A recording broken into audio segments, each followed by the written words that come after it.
بسم الله الرحمن الرحيم. الحمد لله رب العالمين، والصلاة والسلام على سيد المرسلين وعلى آله وصحبه وبارك وسلم، أما بعد.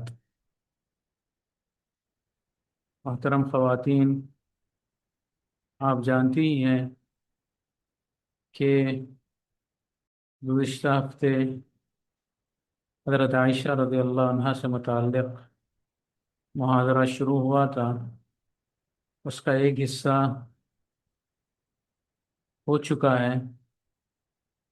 گزشتہ ہفتے بہت سی باتیں آئی تھی، ہم سرسری 2-3 منٹوں میں ان باتوں کا خلاصہ پیش کر کے آگے کی بات شروع کرتے ہیں۔ ہم امید کرتے ہیں کہ انشاءاللہ یہ سلسلہ آپ کے لیے فائدہ مند ہوگا۔ سب سے پہلی بات یہ ہے کہ اس سلسلے کا مرکزی موضوع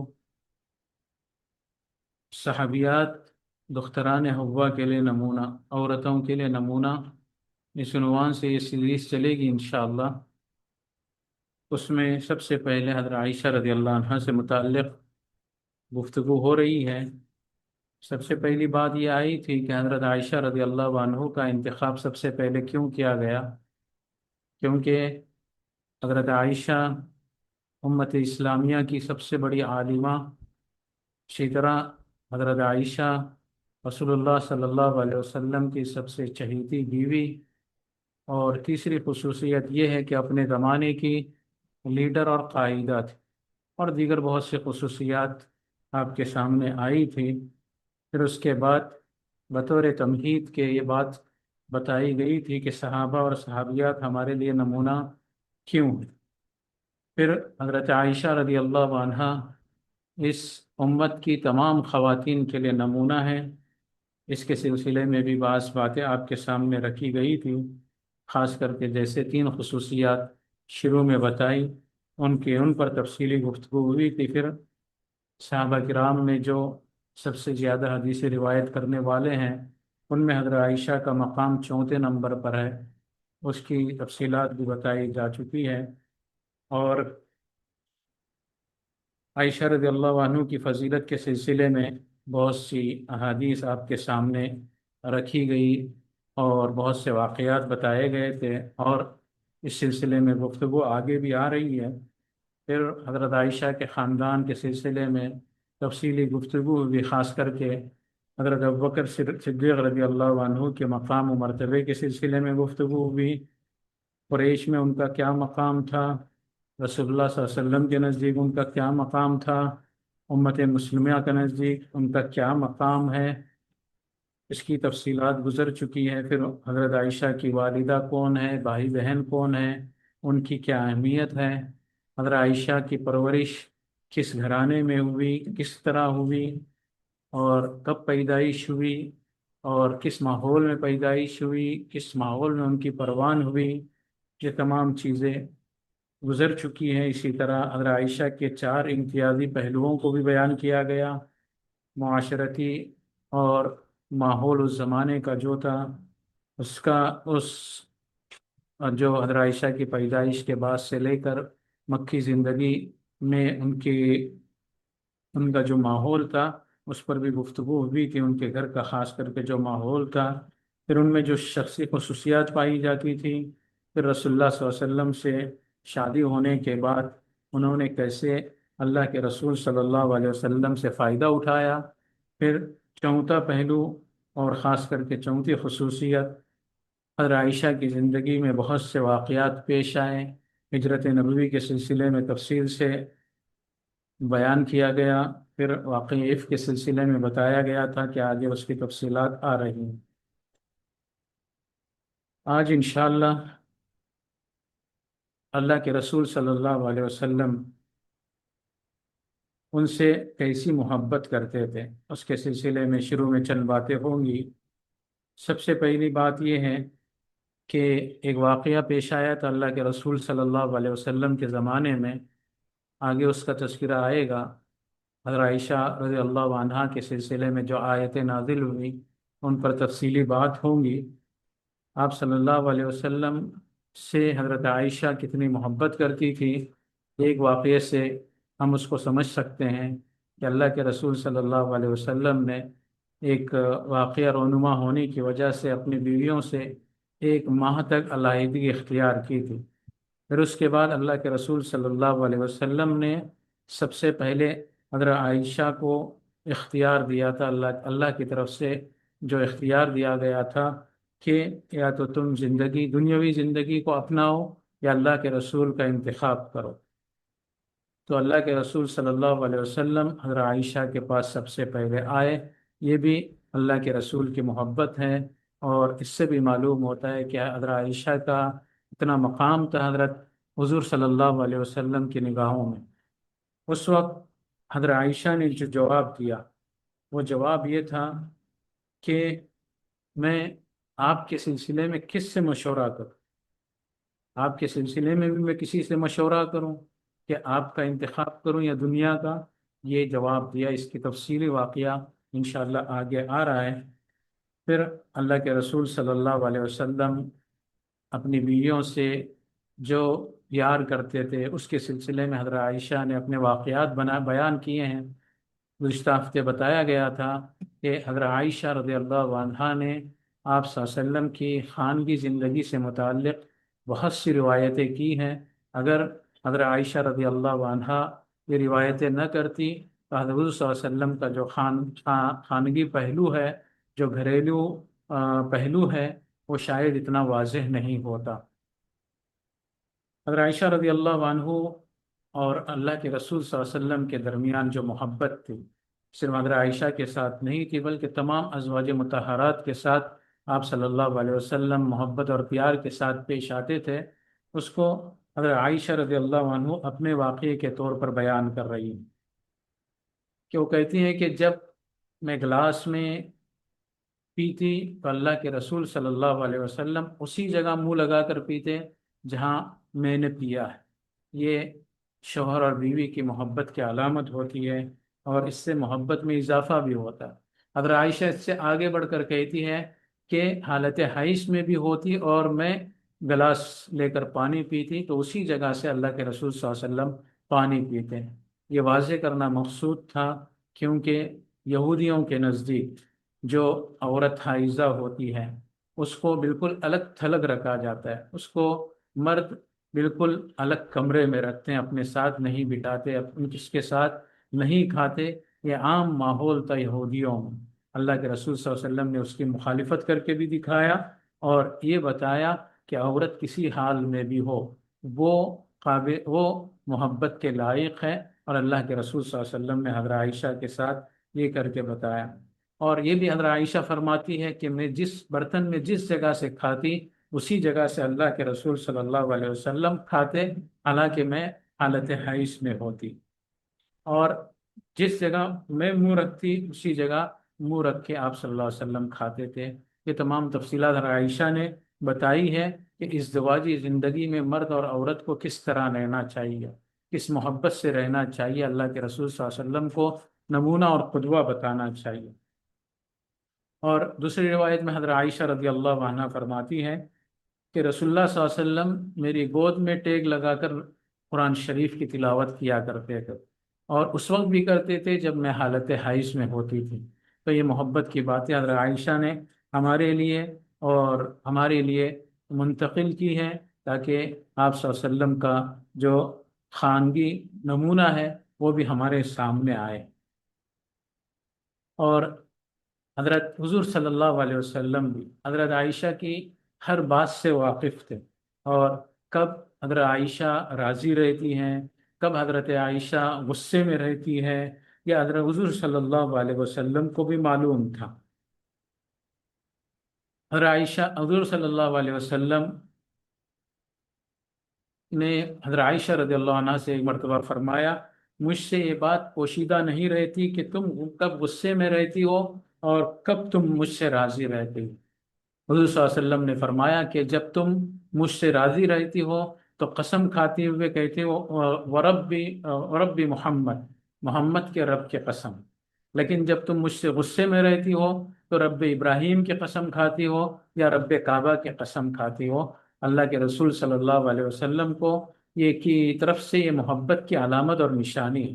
حضرت عائشہ کے ہر غصے کو بھی جانتے تھے، حضرت عائشہ کے راضی ہونے کو بھی جانتے تھے، اور شوہر بیوی کے درمیان یہ تعلقات ہوتے ہیں کہ شوہر جانتا ہے کہ بیوی کب ناراض رہتی ہے، کب راضی رہتی ہے، اسی طرح بیوی بھی جانتی ہے کہ شوہر کب ناراض رہتا ہے اور کب خوش رہتا ہے۔ یہ ازدواجی زندگی سے متعلق حضرت عائشہ کی باتیں ہیں جو ہمارے لیے نمونہ ہے۔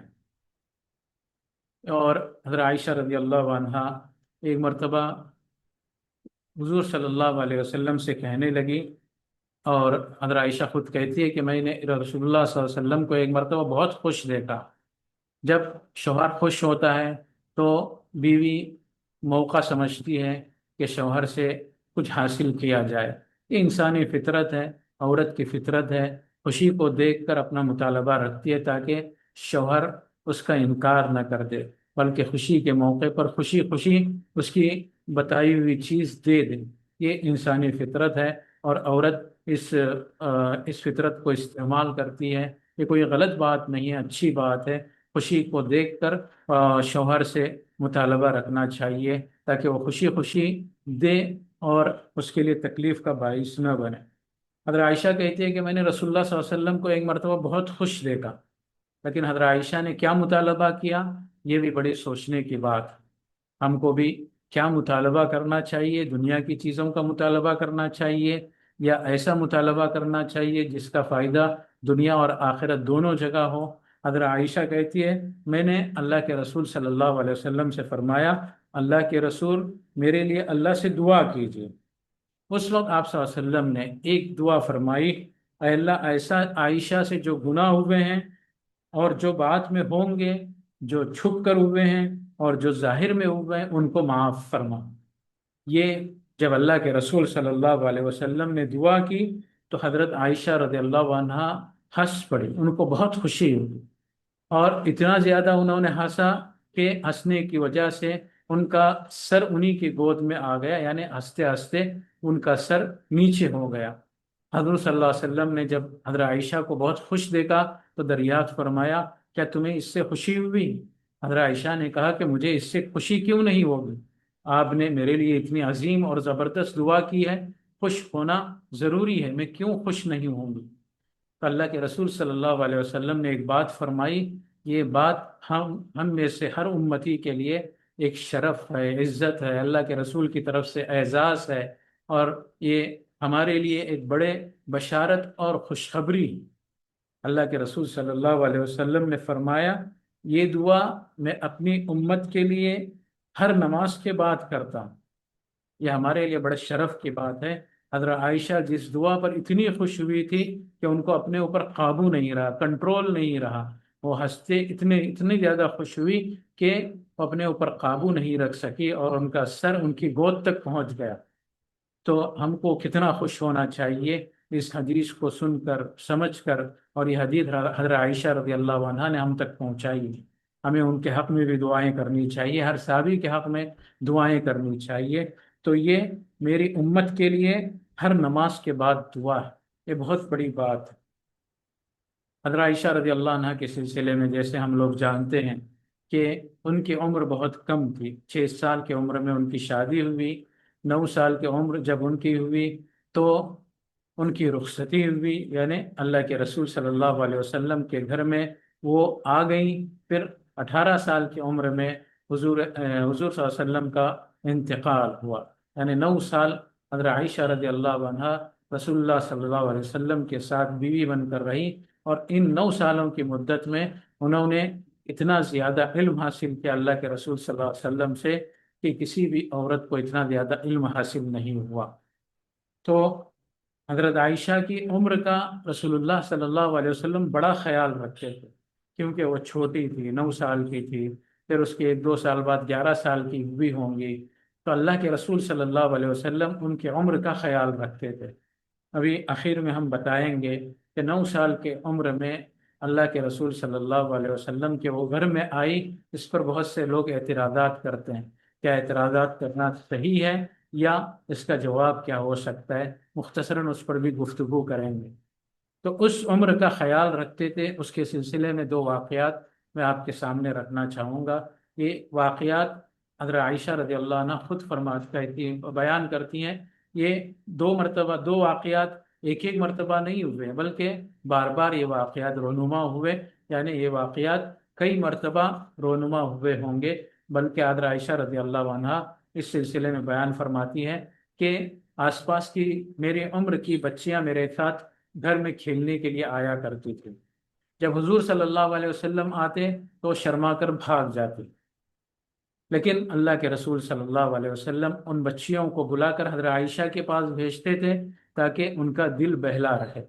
وہ بچیوں کے ساتھ کھیلتی تھی، ان کا کھیل جاری رہے، اتنا خیال اللہ کے رسول صلی اللہ علیہ وسلم حضرت عائشہ کا رکھتے تھے۔ اور دوسرا واقعہ بہت مشہور واقعہ ہے، مسجد نبوی کے صحن میں حبشی لوگ ہتھیاروں کی نمائش، ہتھیار چلا کر دکھاتے تھے۔ ان کا کھیل ہوتا تھا، کھیل بول سکتے ہیں، یا ہتھیار چلانے کا فن وہ دکھایا کرتے تھے۔ حضور صلی اللہ علیہ وسلم حضرت عائشہ کو وہ کھیل دکھاتے تھے، وہ فن دکھاتے تھے، اپنے پیچھے کھڑے کرتے تھے اور حضرت عائشہ کو چھپا دیتے تھے۔ حضور صلی اللہ علیہ وسلم کے کنارے سے وہ حضرت عائشہ رضی اللہ عنہ وہ کھیل دیکھا کرتی تھی، اور جب تک حضرت عائشہ رضی اللہ عنہا اس جگہ سے نہیں ہٹتی تھی، اللہ کے رسول صلی اللہ علیہ وسلم بھی اس جگہ سے نہیں ہٹتے تھے۔ یہ اللہ کے رسول صلی اللہ علیہ وسلم کی طرف سے حضرت عائشہ کا خیال رکھا جا رہا ہے۔ اسی طرح ہر شوہر کو بیوی کا خیال رکھنا چاہیے، اور بیوی کو شوہر کا خیال رکھنا چاہیے۔ یہ اسلامی تعلیم۔ یہ ایک مرتبہ واقعہ پیش نہیں آیا، حضرت عائشہ کے فرمانے کا جو انداز ہے، بتانے کا جو انداز ہے، اس سے معلوم ہو رہا ہے کہ یہ واقعہ کئی مرتبہ پیش آیا۔ اللہ کے رسول صلی اللہ علیہ وسلم ایسا کیا کرتے تھے، یعنی صرف ایک مرتبہ ایسا نہیں کیا، بلکہ اللہ کے رسول صلی اللہ علیہ وسلم بار بار ایسا کیا کرتے تھے۔ ابھی چند ایسے واقعات آپ لوگوں کے سامنے پیش کریں گے جس سے حضرت عائشہ کے عالمانہ شان معلوم ہوتی اور ان کے سوچنے کا طریقہ معلوم ہوتا ہے۔ اللہ کے رسول صلی اللہ علیہ وسلم کوئی بات بتاتے ہیں، کوئی بات سمجھ میں نہیں آتی تو حضرت عائشہ رضی اللہ عنہ فوراً اس سلسلے میں پوچھا کرتے تھے۔ اور علم حاصل کرنے کا یہ سب سے بہتر طریقہ ہوتا ہے کہ کوئی بات سمجھ میں نہ آئے تو اس بارے میں سوال کیا جائے۔ حضرت عائشہ کو کسی چیز پر اعتراض ہوتا تو وہ اعتراض اللہ کے رسول صلی اللہ علیہ وسلم کے سامنے پیش کرتے۔ یہ علم حاصل کرنے کا بہترین طریقہ ہے۔ ہم لوگ دیکھتے ہیں کہ وہی طالب علم، اسٹوڈنٹ آگے بڑھتا ہے جو سوالات کی کثرت کرتا ہے، جو زیادہ سے زیادہ سوال کرتا ہے، اپنے استاد سے علم کو حاصل کرنے کے لیے اس کے اندر موجود صلاحیت کو کریدتا ہے اور اس سے جوابات حاصل کرتا ہے۔ حضرت عائشہ میں یہ صلاحیت پھوٹ پھوٹ کر بھری ہوئی تھی۔ اسی وجہ سے ہم دیکھتے ہیں کہ حضرت عائشہ رضی اللہ عنہا کا شمار کبار صحابہ میں ہوتا ہے، جو علماء صحابہ میں ہوتا ہے۔ ان میں بھی جو بڑے علماء صحابہ ہیں ان میں حضرت عائشہ کا شمار ہوتا ہے۔ اس کی وجہ یہی ہے کہ حضرت عائشہ رضی اللہ عنہا کثرت سے رسول اللہ صلی اللہ علیہ وسلم سے سوالات کیا کرتی تھی اور اپنے علم میں اضافہ کیا کرتی تھی۔ اللہ کے رسول صلی اللہ علیہ وسلم نے ایک مرتبہ فرمایا کہ جس کا حساب لیا جائے گا اسے عذاب دیا جائے گا، یعنی قیامت کے دن ہم لوگ جانتے ہیں کہ جب آخرت میں پہنچیں گے تو وہاں پر حساب لیا جائے گا۔ جو اعمال ہم نے کیے ہیں ان اعمال کا حساب ہم لوگوں کو دینا پڑے گا۔ اللہ کے رسول صلی اللہ علیہ وسلم نے یہ بات کہی تو حضرت عائشہ کے دماغ میں ایک آیت آئی، فَسَوْفَ يُحَاسَبُ حِسَابًا يَسِيرًا۔ اللہ تبارک و تعالیٰ فرماتا ہے، سورہ انشقاق کی آیت نمبر 8 ہے، فَسَوْفَ يُحَاسَبُ حِسَابًا يَسِيرًا۔ مومن کے سلسلے میں آتا ہے کہ اس سے بہت آسان حساب لیا جائے گا، یعنی آسان حساب لے کر اس کو چھوڑ دیا جائے گا۔ لیکن اللہ کے رسول صلی اللہ علیہ وسلم یہاں پر کہہ رہے ہیں، آیت کا مطلب یہ ہو جاتا ہے کہ آسان حساب لیا جائے گا، پھر اس کو جنت میں بھیج دیا جائے گا۔ لیکن حضرت حضور صلی اللہ علیہ وسلم نے جو بات کہی کہ جس کا حساب لیا جائے گا اسے عذاب دیا جائے گا، اس آیت سے دوسری بات معلوم ہو رہی ہے، اور اللہ کے رسول صلی اللہ علیہ وسلم کی جو بات ہے اس سے دوسری بات معلوم ہو رہی ہے۔ تو حضرت عائشہ کے ذہن میں ایک اعتراض آیا، یہ کیا ہو گیا کہ اللہ تو یہ فرماتے ہیں کہ مومن کا آسان حساب، تھوڑا سا حساب لیا جائے گا اور اس کو جنت میں بھیج دیا جائے گا، اور اللہ کے رسول فرما رہے ہیں کہ جس کا بھی حساب لیا جائے گا اس کو عذاب دیا جائے گا۔ حضور اکرم صلی اللہ علیہ وسلم نے فرمایا کہ اس آیت کا مطلب یہ ہے کہ صرف حساب کی پیشی ہوگی، اس سے حساب کتاب نہیں لیا جائے گا، بلکہ صرف دکھایا جائے گا کہ تم نے یہ کام کیا، پھر اس سے حساب نہیں لیا جائے گا، پوچھا نہیں جائے گا تم نے یہ کام کیوں کیا، پھر اس کے بعد اس کام کا بدلہ یہ ہوگا، اس طرح کی باتیں نہیں ہوگی، بلکہ صرف حساب پیش کیا جائے گا۔ فسوف یحاسب حسابا یسیرا کا یہ مطلب ہے۔ اللہ کے رسول صلی اللہ علیہ وسلم نے حضرت عائشہ کے ذہن میں جو اعتراض آیا تھا اس اعتراض کو دور کیا۔ یہ علمی مناقشہ ہے اور اپنی رائے کا اظہار ہے۔ حضرت عائشہ رضی اللہ عنہا علمی مناقشے کیا کرتی تھی اللہ کے رسول صلی اللہ علیہ وسلم کے ساتھ بھی، پھر اس کے بعد صحابہ کے ساتھ بھی ایسے بہت سے واقعات ہیں جو آپ کو پڑھ لینا چاہیے۔ حضرت عائشہ کی کتابوں کے سلسلے میں لکھی ہوئی کتابوں میں یہ سب باتیں آپ کو ملیں گی۔ ایک مرتبہ یہ واقعہ پیش آیا کہ ایک شخص آیا اور اللہ کے رسول صلی اللہ علیہ وسلم سے اس نے اجازت طلب کی۔ اللہ کے رسول صلی اللہ علیہ وسلم حضرت عائشہ کے گھر میں تھے۔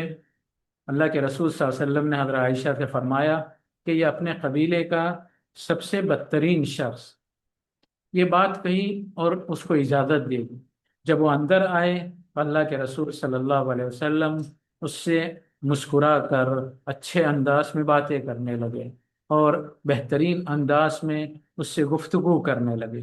حضرت عائشہ کو بڑا تعجب ہوا، ابھی تو اللہ کے رسول صلی اللہ علیہ وسلم نے فرمایا کہ بدترین شخص ہے، اور گھر میں آنے کے بعد اس سے اچھے انداز میں باتیں کر رہے ہیں، مسکرا کر باتیں کر رہے ہیں۔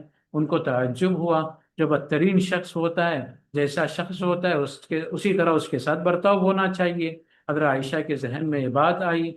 جب وہ آدمی گھر سے چلا گیا تو انہوں نے دریافت کیا حضرت عائشہ نے، اللہ کے رسول آپ نے اس کے سلسلے میں تو ابھی یہ بات کہی، لیکن تھوڑی دیر بعد جب میں نے دیکھا کہ آپ اس کے ساتھ باتیں کر رہے ہیں، مسکرا رہے ہیں، ہنس رہے ہیں، اس پر اللہ کے رسول صلی اللہ علیہ وسلم نے فرمایا کیا میں بد اخلاق شخص بنوں؟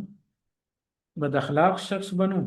کیا میں بدترین شخص بنوں جس سے لوگ برائی کی وجہ سے دور رہیں؟ یعنی اس کی جو فطرت اور طبیعت وہ الگ بات، لیکن انسان کو اس کے ساتھ بھی بہتر سلوک کرنا چاہیے جو آدمی اچھا نہیں۔ کیوں؟ اس بہتر سلوک اور برتاؤ کی وجہ سے اس آدمی کے برتاؤ میں بھی تبدیلی آ جاتی ہے اور وہ سدھر جاتا ہے۔ اس پر اللہ کے رسول صلی اللہ علیہ وسلم نے ان کے اس اعتراض کا جواب دیا۔ پھر ایک مرتبہ اللہ کے رسول صلی اللہ علیہ وسلم کا اور ایک واقعہ حضرت عائشہ کے ساتھ پیش آیا کہ عبادہ بن صامت رضی اللہ عنہ سے روایت ہے، نبی صلی اللہ علیہ وسلم فرماتے ہیں کہ جو اللہ سے ملاقات کو پسند کرتا ہے تو اللہ اس کی ملاقات کو پسند کرتا ہے، اور جو اللہ سے ملاقات کو ناپسند کرتا ہے تو اللہ اس سے ملاقات کو ناپسند کرتا ہے۔ تو اس کا مطلب یہ نکلتا ہے کہ جو مرنے کو ناپسند کرتا ہے تو اللہ تعالیٰ اس سے ملاقات کو پسند نہیں کرتا، اور جس کی اللہ تعالیٰ ملاقات کو پسند نہیں کرتا اس کا انجام برا ہوگا، اس کا یہ مطلب نکلتا ہے۔ تو حضرت عائشہ کے ذہن میں یہ بات آئی کہ ہر انسان موت موت موت کو پسند نہیں کرتا ہے، موت کو ناپسند کرتا ہے، کوئی بھی انسان ہے وہ انسان موت کو پسند نہیں کرتا ہے۔ حضرت عائشہ کے ذہن میں یہ بات آئی، تب تو یہ بات ہوگی کہ ہر مومن جو موت کو پسند نہیں کرتا تو اللہ تعالیٰ اس کی ملاقات کو پسند نہیں کرتا، تو اس کا انجام اچھا نہیں ہوگا۔ تو اللہ کے رسول صلی اللہ علیہ وسلم نے حضرت عائشہ کو سمجھاتے ہوئے فرمایا کہ یہ پوری زندگی کی بات نہیں ہے، بلکہ آخری وقت میں مومن کو جنت کا ماحول دکھایا جاتا ہے، جنت کے مناظر دکھائے جاتے ہیں، اور کافر کو جہنم کے مناظر دکھائے جاتے ہیں۔ یعنی جب سکرات کا وقت ہوتا ہے تو مومن کو جنت کی چیزیں دکھائی جاتی ہے، جس سے اس کے دل میں جلدی سے جلدی اللہ تعالیٰ سے ملاقات کا شوق پیدا ہو جاتا ہے۔ تو یہاں پر یہ مقصود ہے کہ اللہ کی ملاقات کو پسند کرتا ہے، وہ ہوتا ہے جو مومن ہے۔ وہ آخری عمر میں جب اس کے سکرات کا عالم ہوتا ہے تو وہ پسند کرتا ہے کہ جلدی سے جلدی میری روح نکل جائے اور میں اللہ کے حضور پہنچ جاؤں، تو اس میں اس کے اندر شوق پیدا ہو جاتا ہے، تو اس کے وہ پسند کرتا ہے اللہ کی ملاقات کو۔ اس کا مطلب یہ ہے، یعنی آخری وقت کی بات کہی جا رہی ہے، پوری زندگی کی نہیں۔ پوری زندگی انسان کی فطرت ہوتے ہے کہ موت کو پسند نہیں کرتا، چاہے وہ مومن ہو یا کافر ہو۔ اس سے مراد یہ ہے کہ آخری وقت میں مومن کے سامنے جب پردے کھول دیے جاتے ہیں اور جنت کے مناظر اس کے سامنے لائے جاتے ہیں، تو اس وقت مومن پسند کرتا ہے کہ اس کی روح جلدی سے جلدی پرواز ہو جائے اور وہ اللہ کے پاس پہنچ جائے۔ اور کافر کے سامنے جب جہنم کے مناظر آتے ہیں تو وہ اس دنیا کو چھوڑ کر جانا نہیں چاہتا، کیوں؟ اس کو یقین ہو جاتا ہے کہ جب وہ اس دنیا سے چلا جائے گا تو اس کا ٹھکانہ جہنم ہے۔ تو اللہ تعالیٰ کو بھی اس کی موت، اس کے ساتھ ملاقات پسند نہیں رہتی، کیونکہ اس کے ساتھ اللہ کی ملاقات کبھی ہوگی ہی نہیں، بلکہ اس کو سیدھا جہنم میں ڈال دیا جائے گا، عذاب قبر میں مبتلا کیا جائے گا۔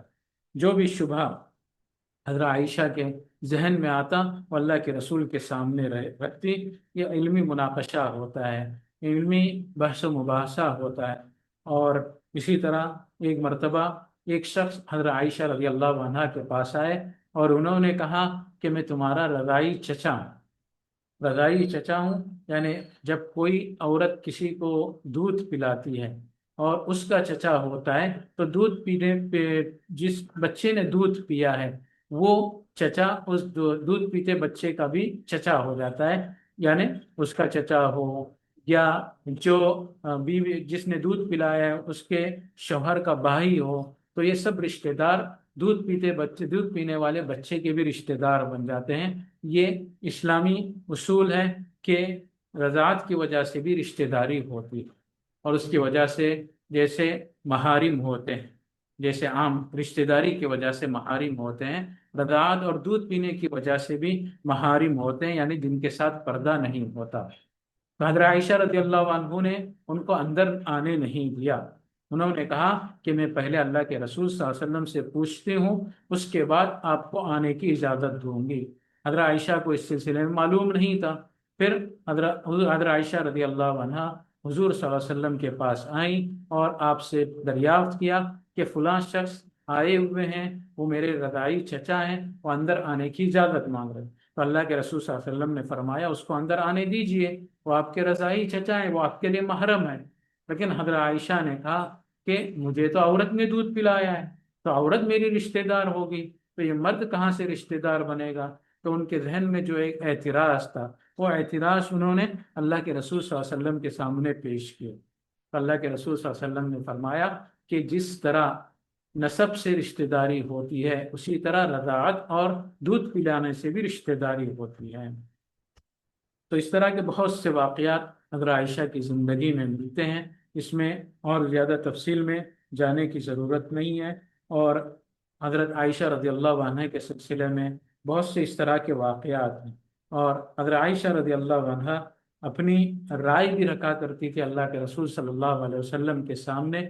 ہم جانتے ہیں کہ جب اللہ کے رسول صلی اللہ علیہ وسلم مرض الموت میں، مرض الوفات میں مبتلا ہو گئے، یعنی چند دنوں پہلے آپ کی وفات سے چند دنوں پہلے آپ صلی اللہ علیہ وسلم کو سخت بخار آیا اور سر درد شروع ہو گیا، تو اسی میں آپ صلی اللہ علیہ وسلم کا انتقال ہوا۔ اس وقت اللہ کے رسول صلی اللہ علیہ وسلم نے حضرت عائشہ سے کہا کہ ابو بکر سے کہو کہ وہ نماز پڑھائیں۔ حضرت عائشہ نے سوچا کہ ابو بکر تو بہت نرم دل ہے، وہ نماز پڑھا نہیں پائیں گے، وہ سمجھیں گے کہ حضور صلی اللہ علیہ وسلم کی طبیعت بہت بگڑی ہوئی ہے، اس کا اثر حضرت ابو بکر پر ہوگا اور اس اثر کی وجہ سے وہ نماز درست انداز میں پڑھا نہیں پائیں گے۔ اس وجہ سے حضرت عائشہ نے اللہ کے رسول صلی اللہ علیہ وسلم سے کہا کہ آپ عمر کو کہیے کہ وہ نماز پڑھائیں، لیکن حضور صلی اللہ علیہ وسلم نے دوبارہ کہا۔ حضرت عائشہ نے اپنی رائے دوبارہ رکھی، تیسری مرتبہ کہا تو انہوں نے حضرت حفصہ سے کہا کہ آپ اللہ کے رسول سے کہیں کہ عمر کو کہیں، لیکن اللہ کے رسول صلی اللہ علیہ وسلم نے سختی سے کہا کہ حضرت ابوبکر سے جا کر کہیں کہ وہ نماز پڑھائیں۔ یہ اشارہ تھا کہ میرے بعد حضرت ابوبکر، اللہ کے رسول صلی اللہ علیہ وسلم کی طرف سے اشارہ تھا کہ ابوبکر میرے بعد لوگوں کے خلیفہ بنیں گے، ذمہ دار بنیں گے، میری جگہ لیں گے۔ پھر حضرت ابوبکر رضی اللہ عنہ نے چند نمازیں پڑھائی۔ وہ تفصیلی واقعہ، مرض الموت کی تفصیلات، حضور صلی اللہ علیہ وسلم کے مرض الوفات کی تفصیلات کو بھی پڑھنا چاہیے، سیرت کی کتابوں کو پڑھنا چاہیے، تاکہ ہمارے سامنے اللہ کے رسول صلی اللہ علیہ وسلم کا ایک ایک لمحہ رہے، ایک ایک بات رہے، ایک ایک واقعہ رہے۔ حضرت عائشہ رضی اللہ عنہ حضور صلی اللہ علیہ وسلم اور اس زمانے کی عورتوں کے درمیان واسطہ بنتی تھی، یعنی جو عورتوں کے مسائل ہوتے، عورتیں حضرت عائشہ کے سامنے پیش کرتی، اور حضرت عائشہ حضور صلی اللہ علیہ وسلم کے سامنے پیش کیا کرتے تھے۔ اس کی ایک وجہ یہ بھی ہے کہ حضرت عائشہ رضی اللہ عنہ کو اپنے زمانے کے پورے حالات سے واقفیت تھی۔ وہ عورتوں کے مسائل بھی حضور صلی اللہ علیہ وسلم کے پاس پیش کرتی تھی، اور اس زمانے کے حالات سے جو واقف ہوتی، عورتوں کے خاص طور پہ اللہ کے رسول صلی اللہ علیہ وسلم کے سامنے آ کر بتاتی تھی۔ اس سے امت کو بڑا فائدہ ہوا، عورتوں کے بہت سے مسائل امت کے سامنے آئے، اور جو واسطہ بنتی تھی، اس طرح کے بہت سے دسیوں واقعات ہیں۔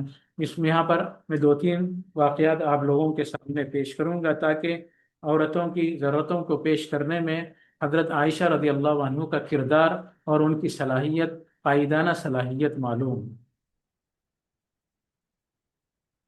پہلی بات یہ ہے کہ فتح مکہ کے موقع پر ایک عورت نے چوری کی، اور اس کی چوری پکڑی گئی تھی، ثابت ہو گئی تھی، تو اللہ کے رسول صلی اللہ علیہ وسلم نے سزا کے طور پر اس کا ہاتھ کاٹ دیا۔ لیکن وہ عورت بعد میں بہت اچھی مومن بنی، اس نے توبہ کیا، بڑی عبادت گزار بنی، اور بہترین مومنہ بنی۔ وہ اللہ کے رسول صلی اللہ علیہ وسلم کے پاس آیا کرتی تھی ضرورتیں پیش کرنے کے لیے۔ حضرت عائشہ کے پاس آتی، حضرت عائشہ اس کی ضرورتیں اللہ کے رسول صلی اللہ علیہ وسلم کے پاس پیش کرتی، اور اللہ کے رسول صلی اللہ علیہ وسلم اس کی ضرورتوں کو پورا فرماتے تھے۔ ایک مرتبہ ایک عورت آئی اور اس نے شکایت کی کہ میرے والد میری شادی زبردستی میرے چچاداد بھائی سے کرنا چاہتے ہیں۔ تو حضرت عائشہ نے کہا کہ اللہ کے رسول آنے والے ہیں، تم خود یہ واقعہ حضرت حضور صلی اللہ علیہ وسلم کے سامنے پیش کرو۔ جب اللہ کے رسول صلی اللہ علیہ وسلم آئے تو اس عورت نے حضرت عائشہ کے توسط سے یہ بات حضور صلی اللہ علیہ وسلم تک پہنچائی۔ اسی طرح حضرت عائشہ کی موجودگی میں صحابیات رسول اللہ صلی اللہ علیہ وسلم کے پاس آتی، اپنے مخصوص مسائل کے بارے میں پوچھتی۔ ایک عورت آئی اور اس نے دریافت کیا اللہ کے رسول صلی اللہ علیہ وسلم سے کہ مجھے حیض آئے تو میں کیا کروں؟ اللہ کے رسول صلی اللہ علیہ وسلم نے اس کو بتایا کہ ایک خوشبودار کپڑا لے لو اور اس سے طہارت حاصل کرو۔ وہ عورت ذرا دیر سے سمجھنے والی تھی، پھر اس نے پوچھا کہ میں طہارت کیسے حاصل کروں؟ اللہ کے رسول صلی اللہ علیہ وسلم نے کہا طہارت حاصل کرو۔ سبحان اللہ! یعنی اللہ کے رسول صلی اللہ علیہ وسلم نے تعجب کیا کہ اس عورت کو سمجھ میں نہیں آ رہا ہے، اور اللہ کے رسول صلی اللہ علیہ وسلم عورتوں کے سامنے کھل کر اس مسئلے کو پیش نہیں کر سکتے تھے۔ شرم و حیا سے آپ صلی اللہ علیہ وسلم نے اپنا چہرہ پھیر لیا۔ حضرت عائشہ رضی اللہ عنہ کہتی ہے کہ میں نے اس کو اپنی طرف سے کھینچ لیا اور اس کو سمجھایا کہ آپ صلی اللہ علیہ وسلم کیا کہنا چاہتے ہیں۔ حضرت عائشہ نے کہا کہ کوئی خوشبودار کپڑا لے کر خون کو صاف کرو، دھوو، پھر اس کے بعد خون کے جو اثرات ہوتے ہیں اس کو صاف کرو۔ یہ سمجھایا حضرت عائشہ رضی اللہ عنہا نے۔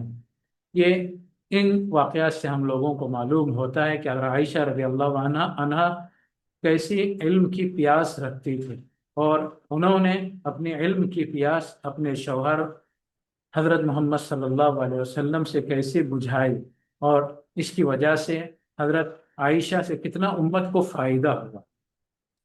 اور ایک چیز حضرت عائشہ کی جو اہمیت ہے، اللہ کے نبی صلی اللہ علیہ وسلم کے پاس اس اہمیت کو ہم حضور صلی اللہ علیہ وسلم کے انتقال کے واقعے سے سمجھ سکتے ہیں۔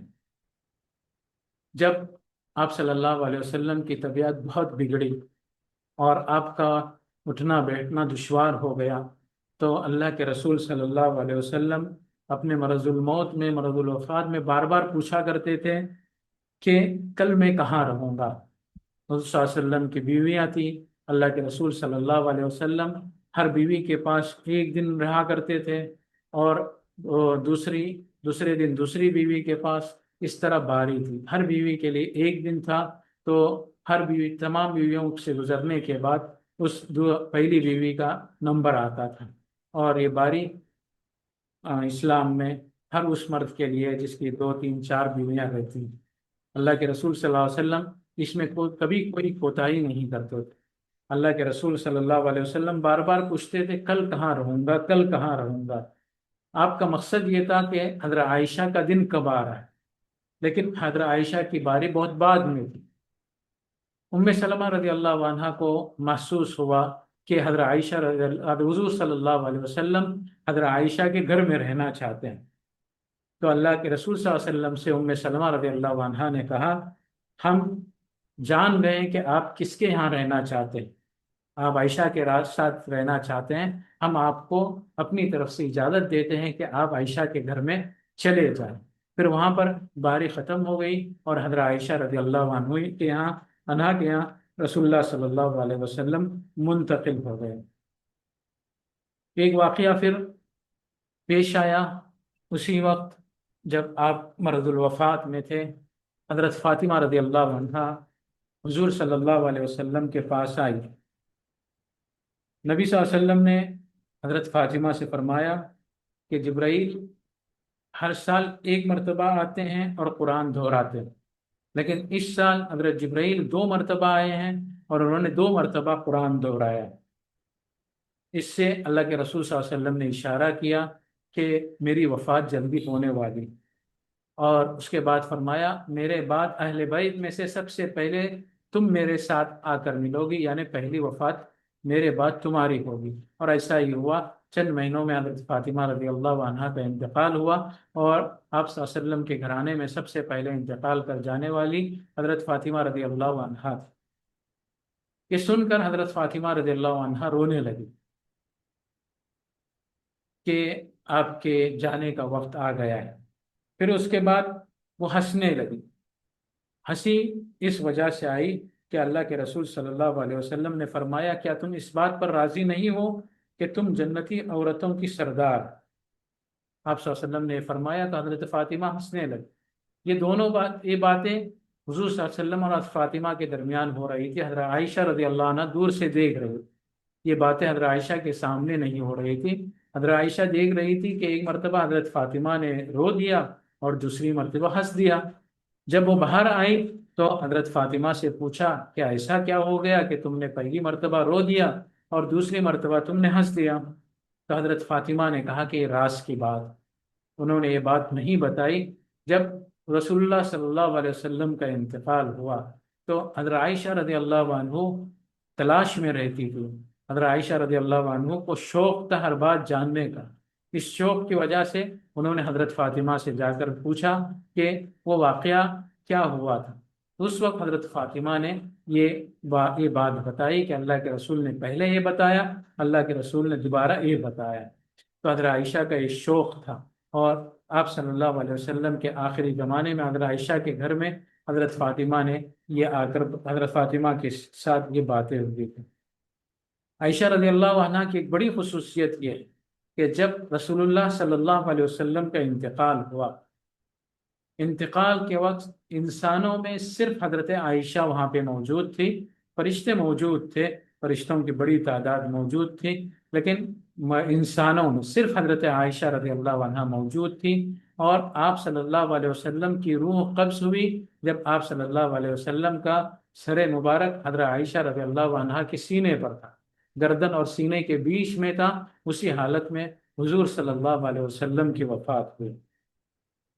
اور 2 واقعات حضرت عائشہ رضی اللہ عنہ وفات کے مرض الوفات کے بیان کرتی ہیں، بلکہ آخری جو وقت تھا اس کے بیان کرتی ہیں۔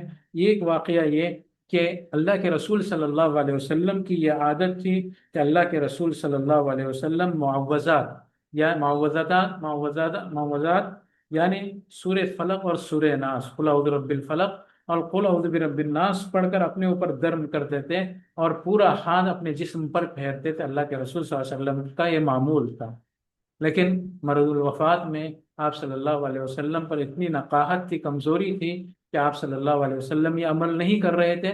حضرت عائشہ نے یہ سورے پڑھے اور دم کیا، اور آپ صلی اللہ علیہ وسلم کے جسم پر پھیرتی رہی، تاکہ حضرت عائشہ کو بھی اس کی برکت حاصل ہو، اللہ کے رسول صلی اللہ علیہ وسلم کو بھی اس کی برکت حاصل ہو۔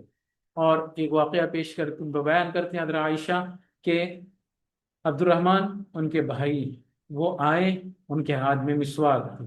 اللہ کے رسول صلی اللہ علیہ وسلم نے حضرت عبد الرحمن کے مسواک کی طرف دیکھا، حضرت عائشہ نے اس کو محسوس کیا، اس کو نوٹ کیا، تو وہ سمجھ گئی کہ اللہ کے رسول صلی اللہ علیہ وسلم مسواک چاہتے ہیں۔ تو حضرت عائشہ نے ان کے ہاتھ سے مسواک لی، اپنے منہ سے چبایا، اور اللہ کے رسول صلی اللہ علیہ وسلم کو مسواک کرائی۔ آخری جو وقت تھا، اس وقت کا یہ واقعہ ہے، جب آپ کا انتقال ہوا تو اللہ کے رسول صلی اللہ علیہ وسلم کے منہ میں حضرت عائشہ رضی اللہ عنہا کا دعا تھا۔ آخری لمحات میں اللہ کے رسول صلی اللہ علیہ وسلم نے حضرت عائشہ کو جنت کی بشارت دی۔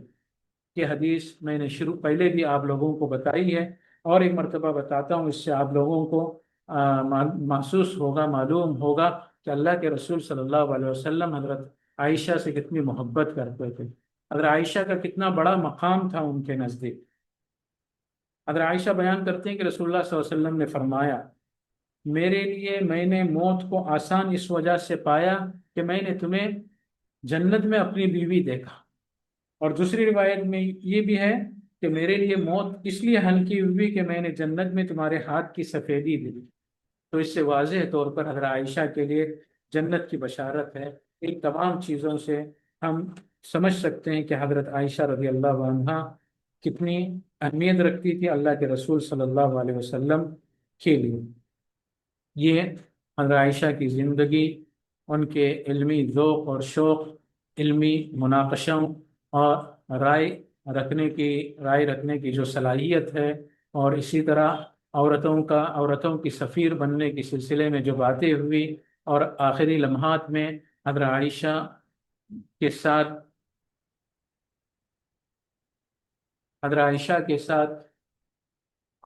عائشہ کے ساتھ کیا کیا واقعات پیش آئے، یہ تمام چیزیں آپ لوگوں کے سامنے آئی۔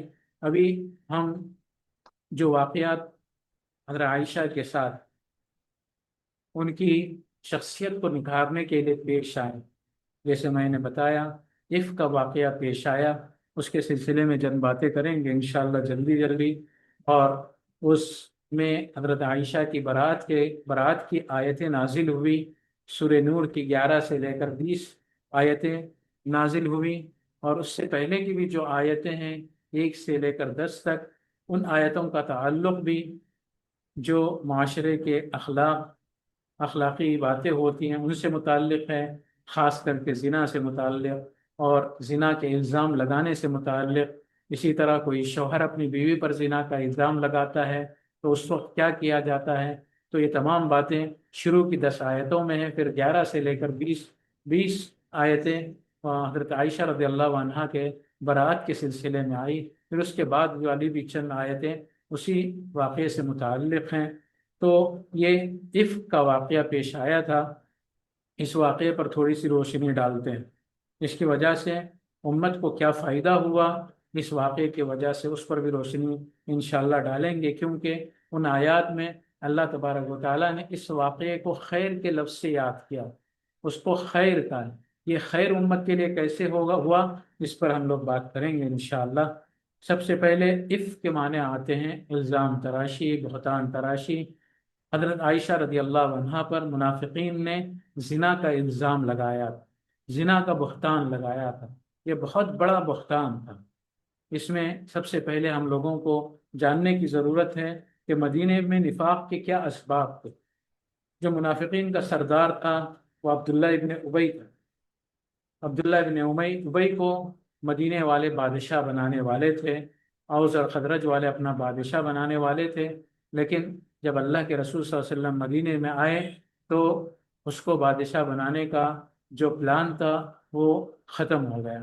اس سے اس کے دل میں حسد اور کینہ پیدا ہو گیا، اور اس نے ظاہراً تو اسلام قبول کیا، لیکن ہر کوئی ایسا موقع نہیں چھوڑتا تھا جس سے اسلام کو، مسلمانوں کو تکلیف پہنچتی ہو۔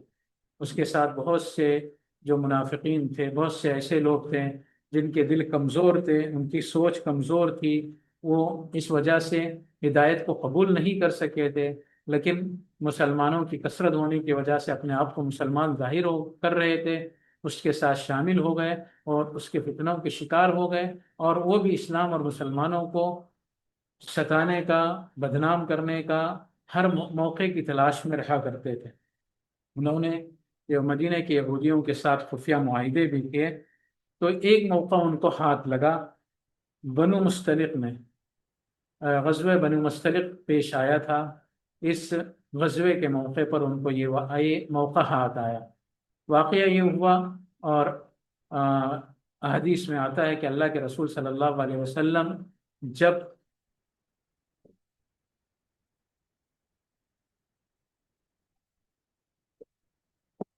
اللہ کے رسول صلی اللہ علیہ وسلم جب کسی غزوے پر جاتے یا کسی سفر میں جاتے تو اپنی ازواج کے درمیان قرآ نکالتے تھے، جس کے نام قرآن نکلتا اس کو ساتھ میں لے جاتے تھے۔ غزوہ بنو مستلق میں حضرت عائشہ رضی اللہ عنہ کے نام قرآن نکلا۔ جب جنگ سے واپس ہونے لگے تو ایک جگہ قافلہ رکا، حضرت عائشہ رضی اللہ عنہ کو حاجت کی ضرورت پیش آئی، استنجا کی ضرورت پیش آئی، تو وہ استنجا کرنے کے لیے چلی گئی، لیکن جب واپس آ کر دیکھا تو قافلہ جا چکا تھا۔ اس واقعے کو حضرت عائشہ نے بہترین ادبی انداز میں پیش کیا ہے اس پورے واقعے کو۔ میں یہاں پر بیچ بیچ سے آپ لوگوں کو یہ واقعہ سنا رہا ہوں۔ جب دیکھا کہ قافلہ پورا نکل چکا ہے، جہاں پر ان کا کجاوا تھا، پہلے اونٹ پر کجاوا رکھتے تھے، اس میں عورتیں سفر کرتی تھی، پردے میں رہتی تھی، تو دیکھا کہ کجاوا بھی نہیں ہے، اونٹ بھی نہیں ہے، لوگ بھی نہیں ہے، تو وہیں پر وہ بیٹھ گئی جہاں پر ان کا کھجاوا تھا۔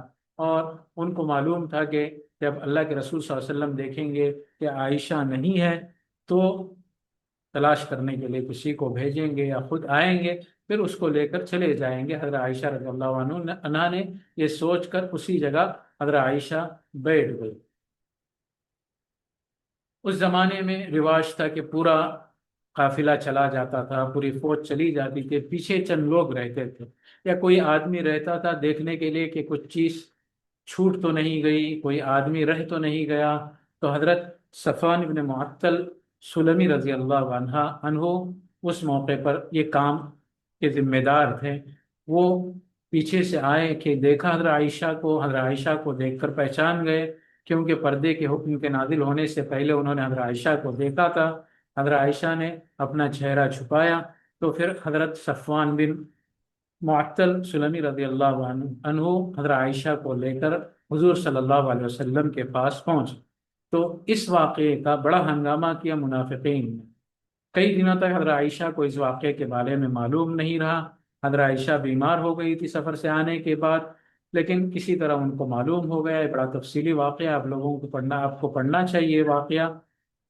پھر معلوم ہو گیا حضرت عائشہ کو کسی طرح، اور حضرت عائشہ نے یہ بھی محسوس کیا کہ اللہ کے رسول صلی اللہ علیہ وسلم کے برتاؤ میں تبدیلی آئی ہوئی ہے، جس طرح کا سلوک اور برتاؤ پہلے کیا کرتے تھے اس طرح کا برتاؤ اب میرے ساتھ نہیں ہو رہا ہے، تو اس کی وجہ سے بھی شک پیدا ہو گیا۔ پھر اپنی والدہ سے پوچھا، والدہ سے پوچھنے کے بعد جب ان کو معلوم ہوا تو والدہ سے یہ پورا واقعہ ہے۔ اس واقعے کے تناظر میں اللہ تبارک و تعالیٰ نے ان کے سلسلے میں سورہ نور کی 11 تا 20 آیتیں نازل فرمائی، جس میں اللہ تبارک و تعالیٰ نے حضرت عائشہ کی براعت نازل کی، اور اللہ کی براعت سے بڑھ کر کس کی براعت ہو سکتی ہے۔ اور چند صحابہ بھی الزام لگانے میں شامل تھے، چند بڑے صحابہ بھی تھے، حضرت حسان رضی اللہ عنہ اور اسی طرح حضرت مصطح رضی اللہ عنہ اور ایک صحابیہ بھی تھی۔ تو ان کو سزا بھی دی گئی جو سزا قرآن میں بیان کی گئی ہے، اور مومنوں کو حکم دیا گیا کہ جب تم نے یہ بات، مومنوں سے بھی کہا گیا کہ جب تم نے یہ الزام سنا تو تم نے یہ کیوں نہیں کہا ھذا بہتان عظیم، یہ عظیم بہتان، تم کو اسی وقت کہنا چاہیے تھا کہ یہ عظیم بہتان۔ تو یہ 10 آیتیں نازل ہوئی جس میں خیر کا بل ہوا خیر لکم، لا تحسبوه شرا لکم، اس کو تم برا اپنے لیے مت سمجھو بلکہ یہ تمہارے لیے بہتر۔ یہ بہتر کیا ہے، اس کے سلسلے میں آپ کے سامنے چند باتیں پیش کروں گا، اس وجہ سے کہ اس کی وجہ سے خاندانی اور سماجی تعلقات کو منظم کرنے کے بہت سے قوانین اور اصول نازل ہوئے۔ سماجی تحفظ کا نظام کے سلسلے میں قوانین آئے۔ سب سے پہلے نکاح کو آسان بنانے کا حکم دیا گیا، شادی کو آسان بنانے کا حکم دیا گیا۔ اسی طرح سماجی پاکیزگی کا نظام نافذ کیا گیا، زنا کی سزا مقرر کی گئی۔ اگر کوئی بیجا زنا کا کسی پر الزام لگاتا ہے اس کی سزا مقرر کی گئی۔ اخلاقی حفاظت کا نظام آیا، اجازت لینے کا حکم آیا، گھروں میں آنے سے پہلے نگاہیں نیچے رکھنے کا حکم دیا گیا، اور محرم کے وجود کی وضاحت کی گئی کہ کون محرم ہے کون نامحرم۔ اسی طرح اطلاعات کے تحفظ کا نظام بھی قائم، یعنی جب کوئی خبر آئے تو اس کے سلسلے میں کیا کرنا چاہیے، اس کی تفصیلات آئی۔ اسی طرح بچوں کی نگرانی اور رشتہ داروں کے ساتھ تعلقات وغیرہ سورہ نور میں تمام چیزیں پیش کی گئی ہے، اور خاص کر کے سورہ نور کو کہا جاتا ہے کہ اس میں عورتوں کے مسائل پیش کیے گئے ہیں، خاص کر کے جو معاشرتی مسائل ہیں ان مسائل پر بڑی توجہ دی گئی ہے۔ اس وجہ سے سورہ نور کو خاص کر کے پڑھنا چاہیے، اس کی تفسیر کو تفصیل کے ساتھ پڑھنا چاہیے، اور ابنائے جامعہ کی طرف سے سورہ نور کے دروس چل رہے ہیں ہر منگل کو، تو ان دروس میں بھی شرکت کرنی چاہیے۔ دوسرا واقعہ پیش آیا تھا جس کی طرف میں نے اشارہ کیا، اعتزال کا واقعہ تھا، پھر دوبارہ اس کی طرف جانے کی ضرورت نہیں ہے، لیکن مکمل جو حدیث ہے میں آپ کے سامنے پیش کرنا چاہوں گا۔ سورہ تحریم کی آیتیں نازل ہوئی تھی، اس کا شان نزول یہ ہے، یعنی وہ آیتیں کیوں نازل ہوئی اس کے سلسلے میں ایک واقعہ ہے۔ حضرت حفصہ رضی اللہ عنہا کے گھر میں رسول اللہ صلی اللہ علیہ وسلم موجود تھے۔ اس وقت حضرت ماریہ قبطیہ رضی اللہ عنہا جو اللہ کے رسول صلی اللہ علیہ وسلم کی باندی تھی اور ام ولد تھی، ام ولد کہتے ہیں کسی باندی سے بچہ پیدا ہو جائے تو وہ باندی عام باندی کی طرح نہیں رہتی، اس کو ام ولد کہا جاتا ہے، یعنی بچے کی ماں۔ اور جب اس کے آقا کا انتقال ہو جاتا ہے تو آقا کے انتقال ہوتے ہی وہ آزاد ہو جاتی۔ تو حضرت ماریہ قبطیہ رضی اللہ عنہ حضرت ابراہیم رضی اللہ عنہ کی والدہ تھی، اللہ کے رسول صلی اللہ علیہ وسلم کے ایک فرزند ابراہیم رضی اللہ عنہ تھے، جن کی وفات بچپن میں ہی ہوئی تھی، ان کی والدہ تھی، لیکن ان کی وفات بچپن میں ہو چکی تھی، ام ولد تھی۔ اللہ کے رسول صلی اللہ علیہ وسلم نے ان کے ساتھ حضرت حفصہ کے گھر میں تعلقات قائم کیے۔ اس پر حضرت حفصہ کو ناراضگی ہوئی، اس ناراضگی کا اظہار حضرت حفصہ نے کیا تو حضور صلی اللہ علیہ وسلم نے حضرت ماریہ قبطیہ کو حضور صلی اللہ علیہ وسلم نے قسم کھائی اور اس کو اپنے اوپر حرام قرار دیا، لیکن اس کے بعد پھر کفارہ دے کر اس قسم کا کفارہ ادا کر دیا۔ اس پر اللہ تبارک و تعالی نے لما تحرم یا ایھا النبی لما تحرم ما احل اللہ لک، ایک بہت ہی ہلکی سرزنش رسول اللہ صلی اللہ علیہ وسلم کی کہ اللہ نے جس چیز کو حلال کیا آپ کیوں حرام کرتے ہیں اپنے اوپر۔ یہاں پر وہ باندھی اللہ کے رسول کے لیے حلال تھی، لیکن اللہ کے رسول صلی اللہ علیہ وسلم نے حفصہ رضی اللہ عنہا کو راضی کرنے کے لیے اس باندھی کو اپنے اوپر حرام قرار دیا، اور یہ بھی حضرت حفصہ سے کہا کہ یہ بات راز رکھو، کسی کو نہ بتاؤ، لیکن حضرت حفصہ نے یہ راز کی بات حضرت عائشہ کو بتائی۔ حضرت عائشہ کو جب بتائی تو اللہ نے یہ بات حضور صلی اللہ علیہ وسلم کو بتائی کہ حفصہ نے آپ کے راز کو فاش کر دیا ہے۔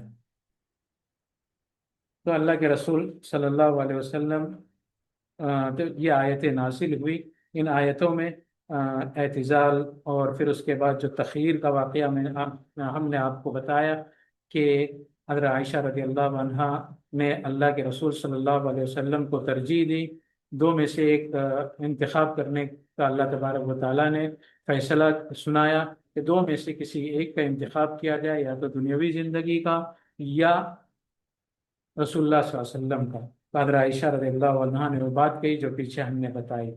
اسی طرح ایک مختصر واقعہ آپ لوگوں کے سامنے پیش کریں گے۔ تیمم کی آیت کا نزول بھی حضرت عائشہ کے ایک واقعے کے ساتھ متعلق ذات الرقا ایک غزوہ پیش آیا تھا، اس میں بھی حضرت عائشہ کے حضرت عائشہ رضی اللہ عنہ کے نام پورا نکلا۔ جب اس غزوے سے رسول اللہ صلی اللہ علیہ وسلم واپس آئے اور مدینہ کے قریب پہنچے تو حضرت عائشہ کا ہار گم ہو گیا۔ حضرت عائشہ رضی اللہ عنہ کے ہار کو تلاش کرنے کے لیے اللہ کے رسول صلی اللہ علیہ وسلم نے حضرت اسید بن حضیر کو ذمہ داری دی، جو انصار کے بہت بڑے صحابہ میں سے ہیں۔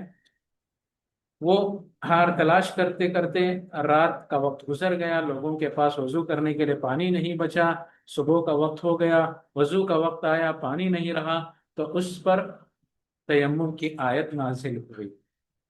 حضرت ابوبکر رضی اللہ عنہ کے پاس لوگ آئے اور کہا کہ تمہاری بیٹی عائشہ کی وجہ سے پریشانی اٹھانی پڑ رہی ہے۔ حضرت ابوبکر حضرت عائشہ کے پاس آئے اور حضرت عائشہ سے کہا ایک ہار کی وجہ سے لوگوں کو تم نے روک دیا ہے، اور کہا کہ ہر بار تم سے کوئی نہ کوئی ایسا واقعہ پیش آتا ہے جس سے لوگوں کو زحمت ہوتی ہے۔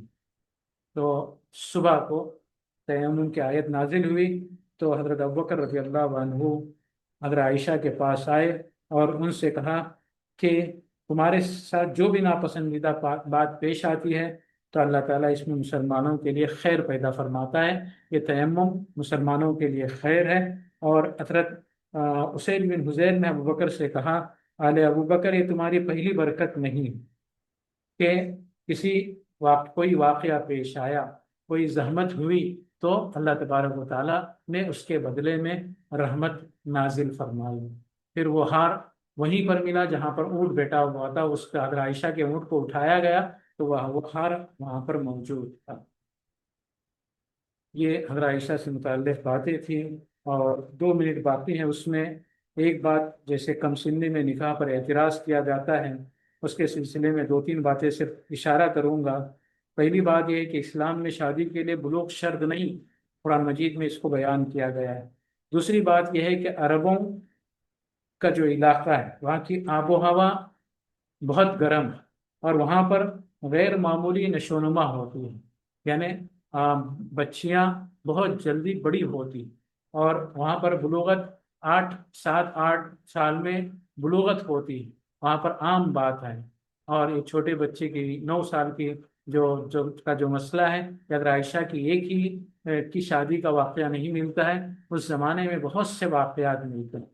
اور حضرت عائشہ کے سلسلے میں خود آتا ہے کہ حضرت عائشہ رضی اللہ عنہا کی جو پروان ہو رہی تھی وہ عام بچیوں کی طرح نہیں تھی، بلکہ ان کی پروان تیزی کے ساتھ ہو رہی تھی، اور وہ بڑی طاقتور بھی۔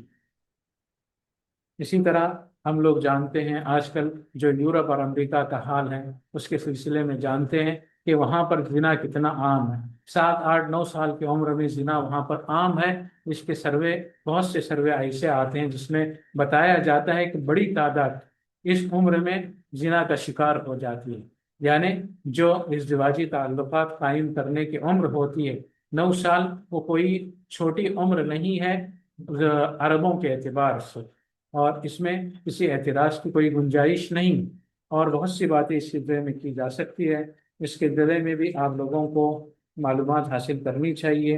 اللہ تبارک و تعالیٰ سے دعا ہے کہ اللہ تبارک و تعالیٰ ہمیں عائشہ رضی اللہ عنہا کے زندگی سے فائدہ اٹھانے کی توفیق عطا فرمائے۔ وآخر دعوانا الحمد للہ رب العالمین۔